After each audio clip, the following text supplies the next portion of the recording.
مقابلہ کرتے رہے، ریزسٹ کرتے رہے، ایک جگہ پر آ کر محسوس کیا کہ اب ہم ریزسٹ نہیں کر سکتے، it's no use continuing resistance, لہذا سر جھکا لو بھائی۔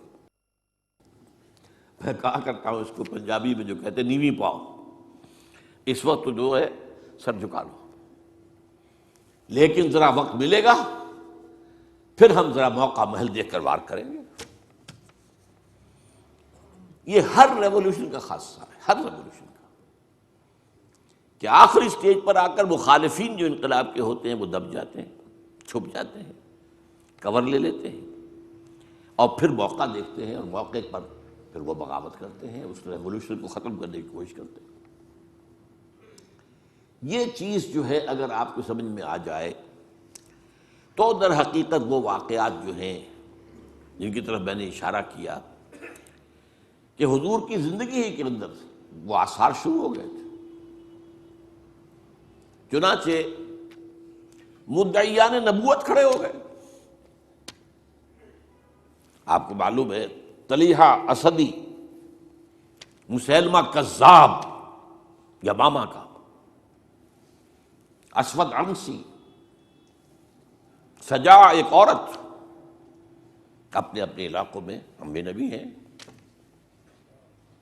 انہوں نے سوچا یہ محمد کو اتنی بڑی کامیابی نبوت سے حاصل ہو گئی صلی اللہ علیہ وسلم، دعویٰ نبوت ہی تھا نا، آؤ نا ہم بھی سیر کریں کوہ طور کی، چلو دعویٰ کرو تم۔ اور ان کے گرد خاصی بڑی بڑی طاقتیں جمع ہو گئی تھی، کافی بڑی بڑی طاقتیں جمع ہو گئی تھی۔ چنانچہ مسیلمہ کذاب نے تو جو ریزسٹ کیا ہے، کیونکہ بالآخر جو ہے یہ ایک نبی نبوت کا دعویٰ کرنے والا مرد مسیلمہ اور ایک عورت سجا، ان دونوں نے آپس میں شادی بھی کر لی تھی، وہ تو ڈبل نبوت ہو گئی پھر۔ اور ان کی بہت بڑی طاقت تھی، بہت بڑی طاقت۔ یہ یمامہ کے علاقے کے لوگ جو ہیں بنو تمیم، یہ بہت تند خو، بہت سرکش، بہت جنگجو، بہت سخت لوگ تھے۔ ان کو ریزسٹ کرنا آسان نہیں ہوا۔ ایک مرتبہ تو ایک لشکر جو حضرت ابوبکر نے بھیجا اس کو تو شکست ہوئی، اس کے بعد حضرت خالد بن ولید رضی اللہ تعالیٰ عنہ کو بھیجا ہے، تو بہرحال ان کو تو حضور نے خطاب دیا تھا، خالد سیف من سیوف اللہ، یہ تو اللہ کی تلواروں میں سے ایک تلوار ہے، اللہ نے فتح دی، لیکن لگ بھگ 1200 صحابہ شہید ہوئے ہیں اس جنگ میں، جن میں 500 حفاظ بھی تھے۔ چنانچہ اسی سے اندیشہ پیدا ہوا تھا کہ یہ تو قرآن مجید ضائع ہو جائے گا، ابھی تک ہمارے پاس کتابی شکل میں تو ہے نہیں، در چھپے ہوئے نسخے چھاپا کھانا کا سوال ہی نہیں تھا، اصل حفاظت اس کی سینوں کے ذریعے سے ہو رہی تھی۔ اگر حفاظ کا یہ معاملہ ہوا تو قرآن مجید ضائع نہ ہو جائے۔ اس پر حضرت ابوبکر سے کہا گیا کہ آپ اس قرآن کو جمع کروائیں اور اسے ایک کتابی شکل دیں۔ پہلے ریلکٹنٹ رہے ہوئے حضرت ابوبکر کہ جو کام حضور نے نہیں کیا میں کیوں کروں، لیکن پھر جب دلائل سامنے آئے کہ واقعتاً تقاضا ہے تو آپ نے مانا۔ پھر جو بھی کاتبان وحی تھے حضور کے زمانے سب کو جمع کیا، اور زید بن ثابت رضی اللہ تعالیٰ عنہ کو ان کا جو ہے چیئرمین بنایا۔ اس کمیٹی نے پھر جس کے پاس قرآن مجید لکھا ہوا کچھ تھا، کسی کے پاس اونٹ کی جو یہ اسکیپولا ہوتا ہے، یہ شانے کی ہڈی بڑی چوڑی ہوتی ہے تختی کی طرح، کسی نے اس پر کچھ لکھا ہوا ہے، کسی نے کوئی چمڑے کے اوپر کچھ لکھا ہوا ہے، کسی نے کسی کپڑے پہ لکھا ہوا ہے، کسی نے کوئی کاغذ مل گیا تو کیا ہی کہنے ہیں۔ تو پھر وہ جمع کیا گیا، اور پھر سب جو ہے جو حفاظ بھی موجود تھے ان کے ذریعے سے پھر یہ کتابی شکل دی گئی۔ اس وجہ سے تو یہ جو ایک زبردست قسم کی تحریک اٹھی تھی وہ کیوں اٹھی تھی؟ اب اس کا تجزیہ کیجیے۔ اصل میں نے جو آیات آپ کے سامنے پڑھی وہ کیوں پڑھی اس حوالے سے؟ پہلی بات تو نوٹ کیجیے، اذا جاء نصر اللہ والفتح ورأیت الناس يدخلون فی دین اللہ افواجا، جب اللہ کی مدد آ گئی اور فتح ہو گئی اور آپ نے دیکھا کہ لوگ اللہ کے دین میں فوج در فوج داخل ہو رہے ہیں، یہ جو فوج در فوج داخل ہونے کا فینومینن ہے، کیا اس میں یہ بات سمجھ میں آتی ہے کہ سب کے سب خالص مخلص مومن تھے؟ وہ تو یہ ہے کہ فتح کے بعد اب انہوں نے سمجھا کہ جب مسلمانوں نے مکہ فتح کر لیا تو اب کون ان کے مقابلے میں آئے گا؟ قریش شکست کھا گئے. It's no use continuing resistance. Let us go and declare our submission. جہاں ہم کہہ دیں ٹھیک ہے تسلیم کرتے. تو یہ دین میں داخل ہونا تھا. یہاں لفظ ایمان نہیں لایا گیا،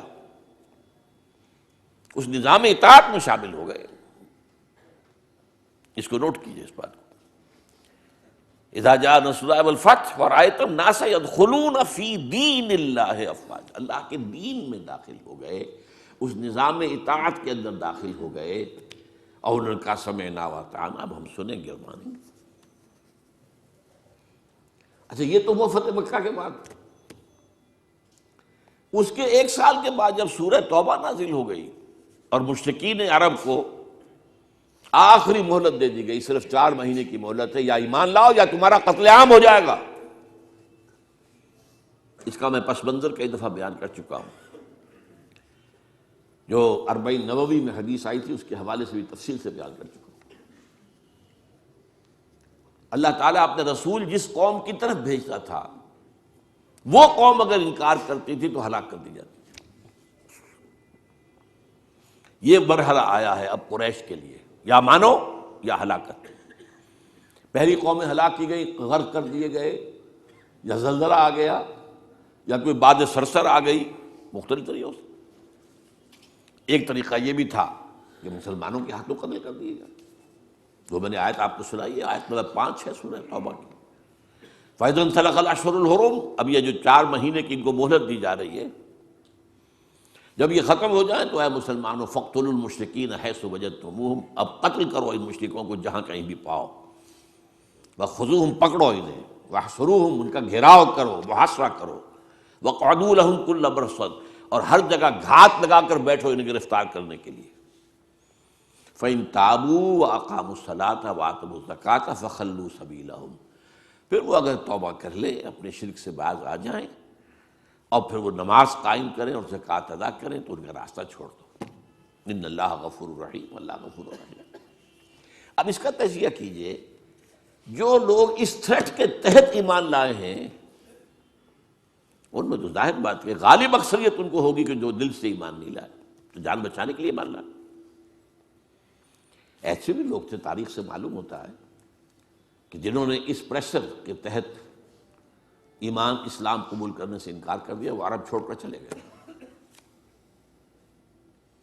کہتے ہیں کہ یہ جو ہمارا ایک کافرستان ایک علاقہ ہے، یہ جو واق خان کی پٹی کے ساتھ ہی ہے، اور اس کے ساتھ ملتا ہوا ایک صوبہ ہے نورستان افغانستان میں.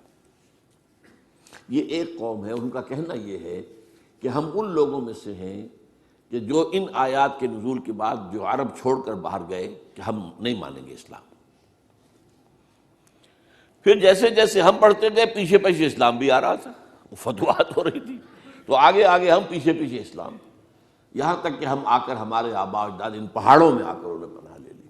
یہ چترال کا علاقہ اور یہ سارا جو ہے یہاں پر. تو یہ کہتے تھے ہم ان کرشیوں میں سے ہیں. ان کا ایک سردار اور ایک عالم مجھ سے ملا بھی تھا. اس کے بعد یہ ہوا کہ وہ علاقہ تقسیم ہو گیا. احمد شاہ ابدالی نے جب بنایا ہے نیا نقشہ افغانستان کا تو اس میں سے ایک حصہ اس علاقے کا افغانستان میں چلا گیا. وہاں امیر دوست محمد والی کابل نے انہیں کر دیا، ایک وارن کر دیا کہ آپ اتنی مہلت کے اندر ایمان لاؤ یا قتل کر دیے جاؤ گے. یعنی وہ سزا جس سے بھاگے تھے تمہارے آباء و اجداد وہ یہاں آ جائے گی. وہ ایمان لے آئے. وہ علاقہ نورستان کہلاتا ہے، اسلام کے نور سے منور ہو گیا وہ. اور اس کے ساتھ کا علاقہ پاکستان میں وہ ابھی تک کافرستان ہے. اس کو انہوں نے بلکہ ہماری حکومت نے بھی مینٹین کیا ہوا ہے.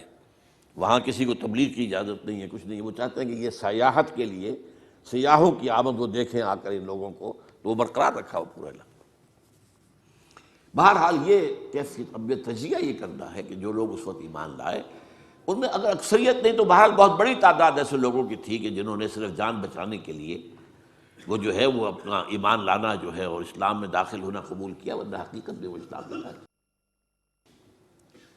اس کے بعد حضرت ابوبکر کی خلافت کے دوران اس سے بھی بڑا فتنہ کھڑا ہو گیا. ہم زکوٰۃ نہیں دیں گے. زکوٰۃ جو ہے وہ ہم دیں گے، خود تقسیم کر لیں